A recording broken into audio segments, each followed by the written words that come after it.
மருத்துவனும். காட்டில் இருந்த ஒரு புலிக்கு வயிற்றில் நோய் கண்டிருந்தது. அது பொல்லாத நச்சு நோய். அந்த நோய் ஏற்பட்டிருந்ததால் அதனால் எவ்விதமான உணவும் உட்கொள்ள முடியவில்லை. நாளுக்கு நாள் மெலிந்து வந்தது. அப்படியே நோய் வளர்ந்து வந்தால் தான் இறந்து போக நேரிடுமென்ற அச்சம் புலிக்கு உண்டாகியது. தன் நோயை எவ்வாறு தீர்ப்பது என்று புலி சிந்தனை செய்து கொண்டிருந்தது. அப்போது அவ்வழியாக ஒரு நரி வந்தது. புலி அதனிடம் தன் நோயை தீர்க்க ஒரு வழி கூறும்படி கேட்டது. பக்கத்து ஊரில் ஒரு மருத்துவன் இருக்கிறான். அவன் இது போன்ற நச்சு நோய்களை தீர்ப்பதில் வல்லவன். அவனை போய் பார் என்று கூறிவிட்டு நரி தன் வழியில் சென்றது. புலி மெல்ல மெல்ல நடந்து மருத்துவன் வீட்டுக்கு போய் சேர்ந்தது.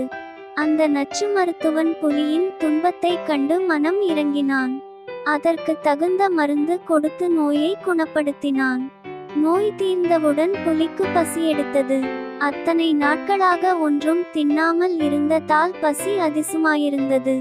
உடனடியாக ஏதாவது தின்ன வேண்டும் போலிருந்தது. தன் நோயை தீர்த்தவன் என்று சிறிது கூட எண்ணிப்பாராமல் புலி மருத்துவன் மீது பாய்ந்தது. அவனை அறைந்து கொன்று உடலை கிழித்து தின்றது. நன்றி குணம் இல்லாத கொடிய புலிக்கு உதவி செய்த மருத்துவன் அதற்கே இரையானான். கருத்துரை: கொடிய புலிக்கு உதவிய மருத்துவன் அதற்கே இரையானான். நல்லறிவில்லாத தீயவர்களுக்கு செய்யும் உதவிகளும் இதுபோல தீமையாகவே முடியும்.